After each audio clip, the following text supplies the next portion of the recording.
እንደምን አላችሁ ውድ ተማሪዎች በዛሬው ዕለትምናው የ8ኛ ክፍል የሶሻል ስታዲስ ትምህርት ዩኒት 6 ነው። ያን ዩኒት 6 ፓርት 1 እናያለን። ዩኒት 6 ሞደርን ሂስትሪ ኦፍ ኢትዮጵያ ይላል። የዚህ ቶፒክ ላይ በአጠቃላይ 90 ጥያቄዎችን አዘጋጅተናል። እነዚህ 90 ጥያቄዎች ለክፍላችሁ የፈተና ዝግጅት እንዲሁም ደግሞ ለሚኒስትሪ ኤግዛም የሚያግዙ ጥያቄዎች ናቸው። እነዚህን ብቻ ሳይሆን ያው ሌሎች የትምህርት አይነቶችንም እየሰራ እንገኛለን። ጀነራል ሳይንስ እና ሲቲዝንሺፕ እነዚህን ቶፒኮችም እዚሁ የዩቲዩብ ቻናል ላይ ማግኘት ትችላላችሁ። ለዚህ የዩቲዩብ ቻናል አዲስ ከሆናችሁና ሰብስክራይብ ካላደረጋችሁ ሰብስክራይብ ያደርጋችሁ ቤተሰብ ሁኑ። አብረን እንቀጥላለን። እነዚህን ጥያቄዎችና ሌሎችንም በርካታ ሞዴል ኤግዛሞችን ጨምሮ የያዘ የሶሻል ስታዲ ምንድነው አጋዥ የጥያቄና መልስ መጽሐፍ አዘጋጅተናል። ይህን መጽሐፍ በፒዲኤፍ ወይም ደግሞ በሶፍት ኮፒ ማግኘት ከፈለጋችሁ እዚህ ጋር በተቀመጠው አድራሻ መሰረት ኮንታክት አድርጉ። አሁን ወደ ጥያቄዎቹ እንሂድ። Number 1, which battle marked at the symbolic end of Zamana Masafint or era of princes and paved the way for the rise of Theodorus II? A. Battle of Kundat. B. Battle of Aishal. C. Battle of Daraski. D. Battle of Gorgora Bichen.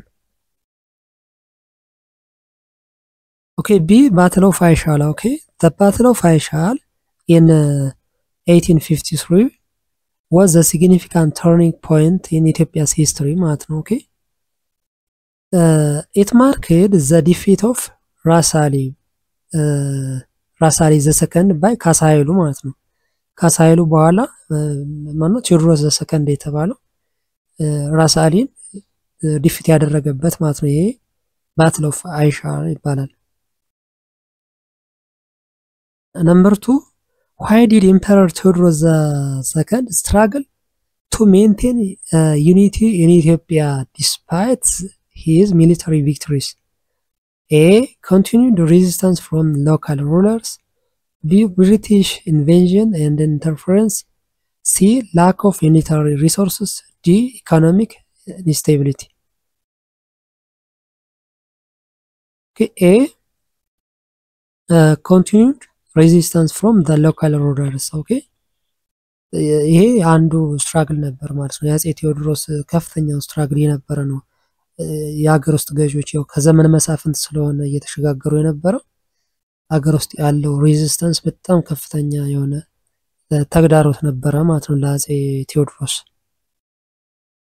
3, which Ethiopian ruler was crowned Emperor ተክለ ጊዮርጊስ after the death of Theodorus II? A. Minilik II. B. ካሳ ምርጫ. C. ዋግሹም ጎበዜ. D. ራስ አሊ II. C. ዋግሹም ጎበዜ. Okay, ዋግሹም ጎበዜ.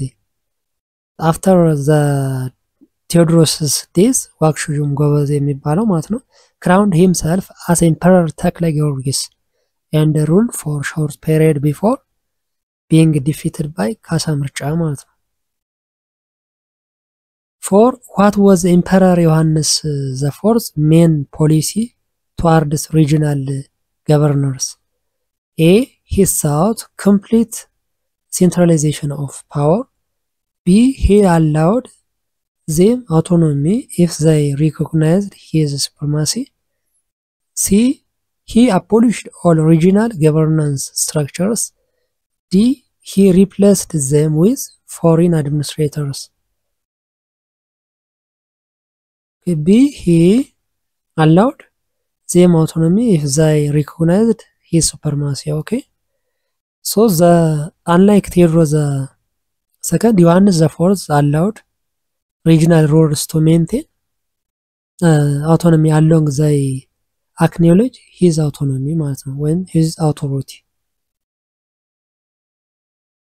5, which battle in 1875 was a decisive victory for Yohannes IV against Egyptian forces?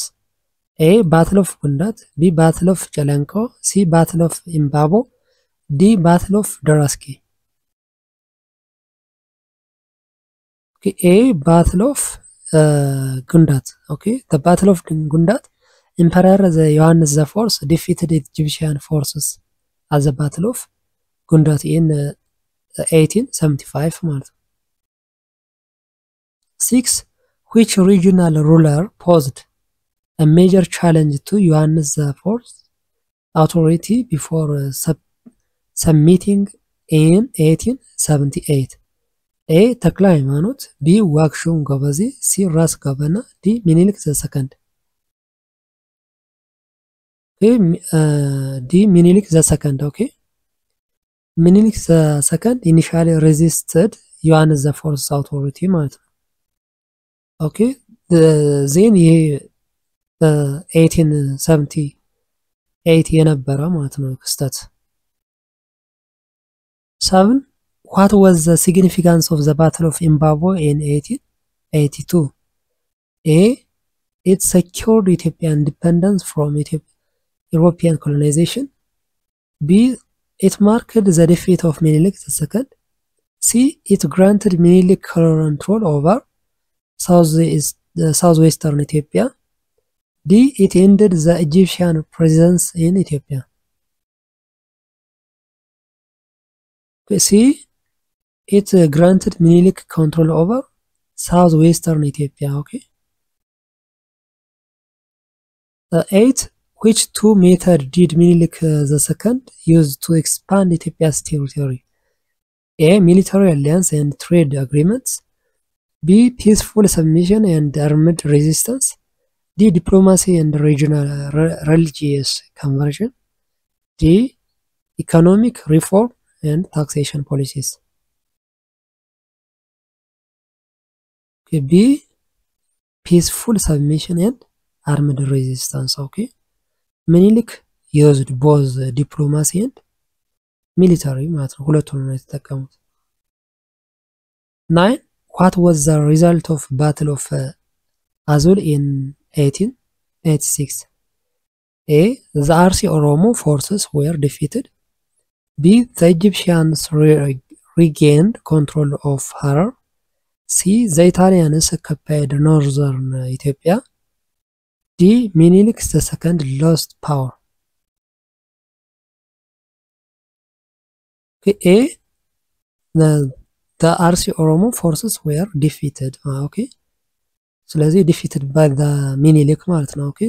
During Menelik's expansion at the Battle of Azul in 1886 ማለት ነው 10. Which battle led to Menelik's the second conquest of Harar? A. Battle of Gundat. B. Battle of Jalingo. C. Battle of Barakat. D. Battle of Walwal. Okay. B. Battle of Jalingo. የሐረርን ወደ ሐረር ኤክስፓንድ ያደረጉበት ማለት ነው አፄ ምኒልክ ባትል ኦፍ ጨለንቆ አማካኝነት ነው ማለት ነው ሶ ኤምፐረር okay the emirate of Harar fell to Menelik after his forces won at the battle of Chelenko in 1887 ማለት ነው 11. Which factor temporarily halted Ethiopia's territorial expansion under Menelik II? A. A military invasion by Egypt. B. An alliance with Italy. C. British occupation of Addis Ababa. D. The Great Famine from 1888 to 1892. D. The Great Famine የሚባለው ማለት ነው okay ይሄኛው ትልቅ ፋክተር ነበር ማለት ነው So the famine caused by drought and wind pest severely weakened the Ethiopia, delaying further military campaigns ማለት ነው ተጨማሪ የሚሊተሪ ካምፔን እንዳይኖርና አፄ ምኒልክ ብዙ መስፋፋቶችን እንዳያደርጉ የተከለከለ አንዱ የግሬት ፋሚን ወይም ታላቁ ረሃብ ተብሎ የሚታወቀው ነበር ማለት ነው 12. Which Ethiopian king fiercely resisted Menelik's the second invasion in 1894? A. Kautona of Walaita. B. Ras Gavana Dache. C. Abba Jifar the second of Jimma. D. Emir Abdullah of Harar.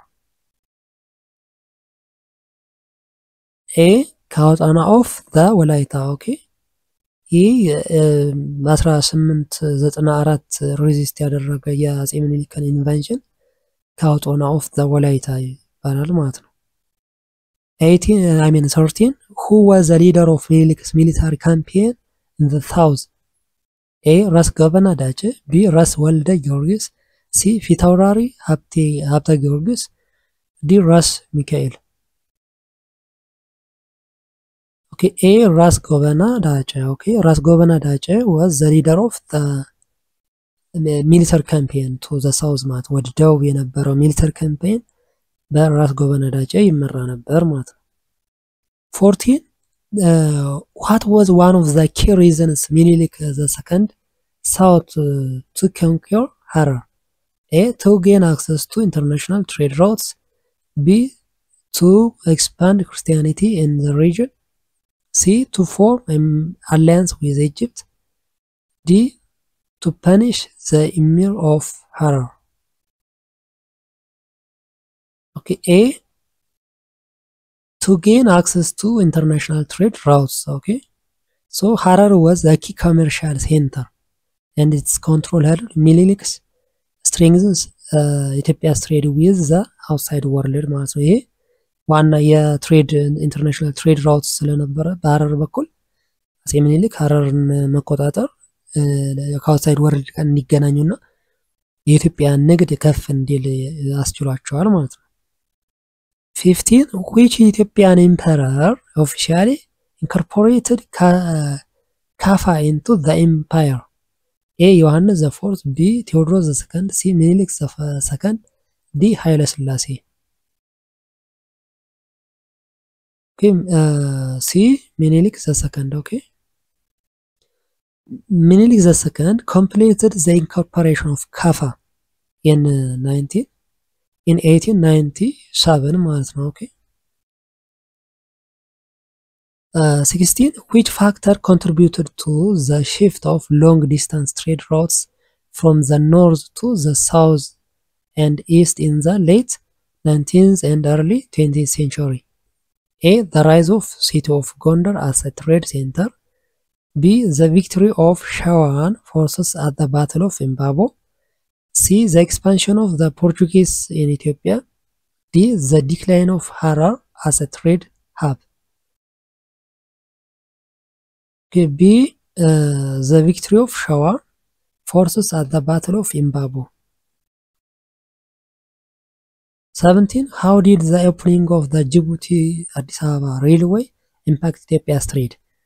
A. it enhanced Ethiopia's access to international markets, B. it replaced the use of animal caravans completely, C. it led to closure of Gambela as a trade outlet, D. it reduced the need for European traders in Ethiopia.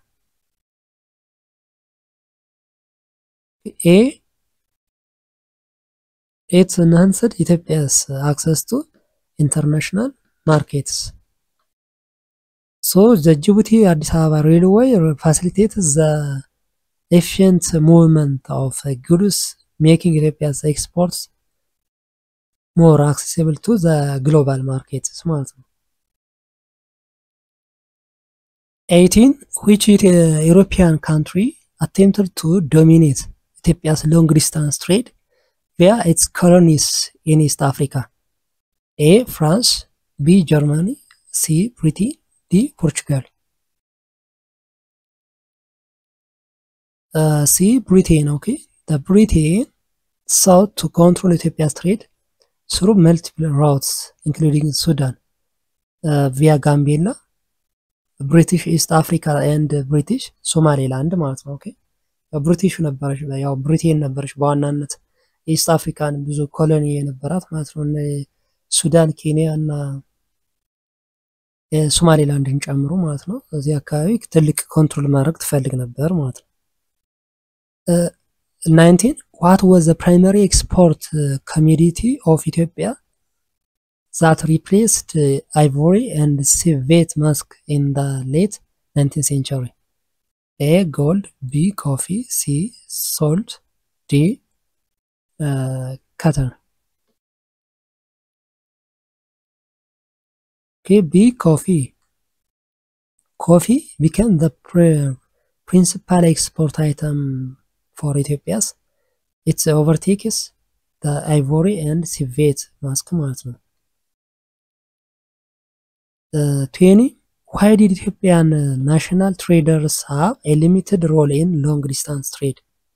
A, lack of capital and resources. B, Ethiopian rulers banned national traders from international trade. C, the dominance of foreign traders such as Greek, Indians, and Armenians. D, the government restricted national traders to local markets. Okay, C, the dominance of foreign traders such as Greeks, Indians, and Armenians. Okay, so the long distance trade was largely controlled by the foreign rulers. Okay, why?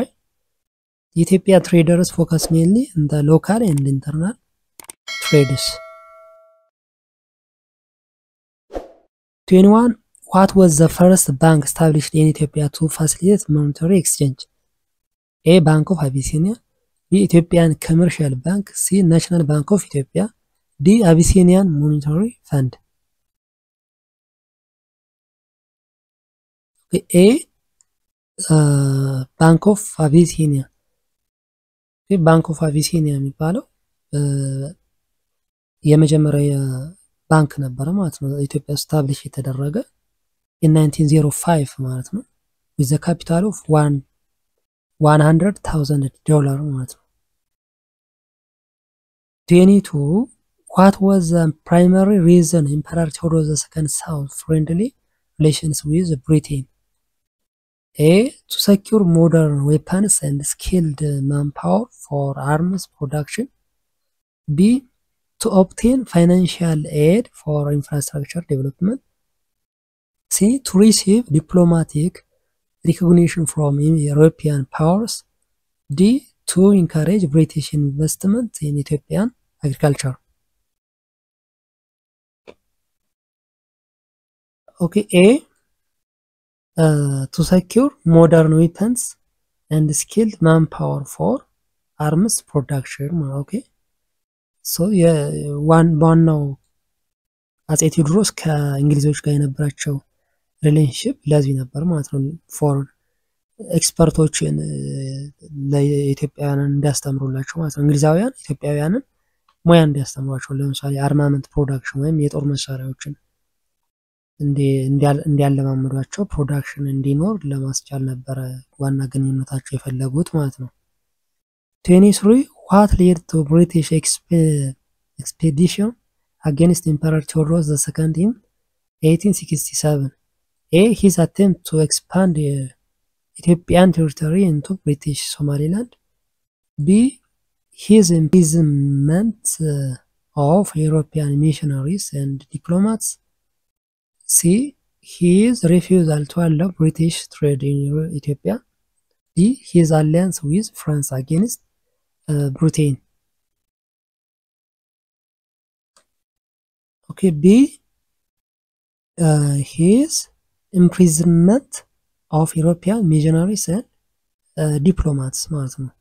ይህ ከብሪቲሽ ጋር ትልቅ ኮንፍሊክት የገቡበት ማለት ነው። ኦኬ ቴዎድሮስ the second imprisoned European envoys promising British to send the expedition led by Sir Robert Napier. 24 How did Emperor Yohannes IV attempt to secure European support against Egyptian expansion? A, by sending the G.C. Gresham as his special envoy. B, by signing a trade agreement with Britain. C, by seeking military alliance with Italy. D, by invading Sudan. A, by sending the G.C. Gresham as his special envoy ማለት ነው። ኦኬ to European leaders የተላከው ማለት ነው። ኦኬ seeking diplomatic and military support for the Emperor Ioannis the fourth ማለት ነው። 25 which European country openly opposed Italy's claim to protectorate over Ethiopia in 1889? A. France, B. Britain, C. Germany, D. Russia. D. Britain ማለት ነው። okay the Britain was okay in 1889 the Britain was against or ደግሞ ጣሊያንን የተቃወመች ማለት ነው ከኢትዮጵያ እንድትወጣና ጣሊያን የኢትዮጵያን ኮሎኒ ማትደግፍ የነበረች ማለት ነው ይቺኛ ብሪቴን የምትባለዋ ማለት ነው። 26 what was the main consequence of Battle of Adwa in 1896? A. Ethiopia lost his sovereignty to Italy. B. Menelik II signed new treaty allowing Italian influence. C. Ethiopia remained independent and gained international recognition. D. Britain took control of Ethiopian trade routes. C. Ethiopia remained independent okay and gained international recognition ማለት ነው። okay this is at the battle of Adwa consequence ማለት ነው ኢትዮጵያ ኢንዲፔንደንት እንደሆነች እንድትቆይና ኢንተርናሽናል ሪኮግኒሽን እንዲኖራት አድርጓል ይሄ battle of Adwa ማለት ነው። okay 27 which of the following treaties was signed between Italy and Menelik the second in 1889? A. Treaty of Wuchale, B. Treaty of Gondar, C. Treaty of Adwa, D. Treaty of Addis Ababa. A. Treaty of Wuchale. okay Treaty of Wuchale was signed in 1889 with the controversial difference between its Amharic and Italian version ማለት ነው። የአማርኛውና የጣሊያንኛው ቨርዥን የተለያየ መሆኑ ነው አንዱ ኮንፍሊክት ይሄ የትሪቲ ኦፍ ውጫሌ ማለት ነው።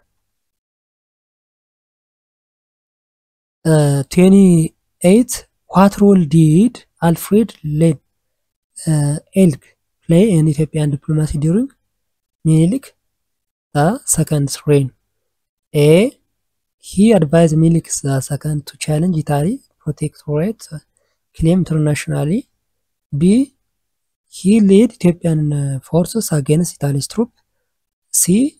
He negotiated a trade agreement between Ethiopia and Britain. D. He represented Ethiopia at the Berlin Conference. okay A. He advised Menelik II to challenge Italy's protectorate claim internationally. okay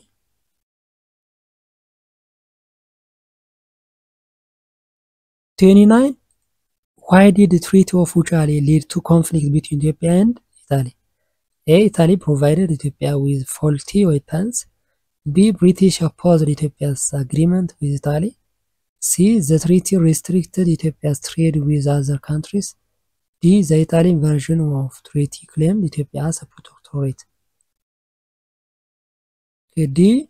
The Italian version of the treaty claimed Ethiopia as a protectorate ማለት ነው። okay የአማርኛውና የጣሊያንኛው ቨርዥን የተለያየ ነበር በውሉ ወይም ደግሞ በስምምነቱ ማለት ነው። so Italian version of the treaty stated that Ethiopia had agreed to be under Italian protection ማለት ነው። ስለዚህ ማንኛውም የውጭ ግንኙነት ኢትዮጵያ ስታደርግ በጣሊያን በኩል ነው የሚል የጣሊያንኛው ቨርዥን አለው ማለት ነው። በዛ ምክንያት ያው ኮንፍሊክት ተፈጥሯል ማለት ነው በጣሊያንና በኢትዮጵያ መካከል። 30 የኛ 30 is the last question for this topic ለፓርት 1 ማለት ነው። okay what was one of the key effects of Ethiopia's victory at Adwa? A. It led to European colonization of Ethiopia. B.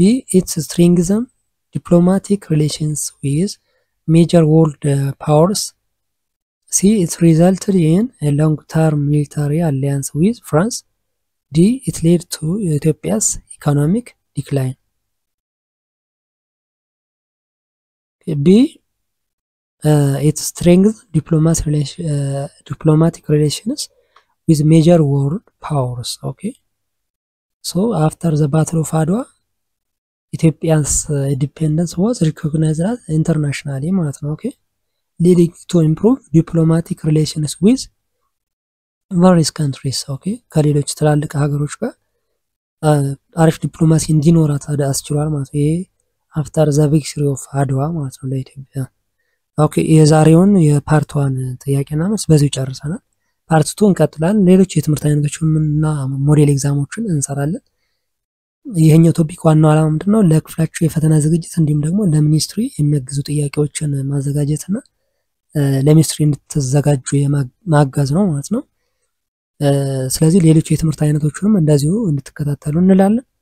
ለዚህ ዩቲዩብ ቻናል አዲስ ከሆናችሁና ሰብስክራይብ ካላደረጋችሁ ሰብስክራይብ እያደረጋችሁ ቤተሰብ ሁኑ። አብረን እንቀጥላለን።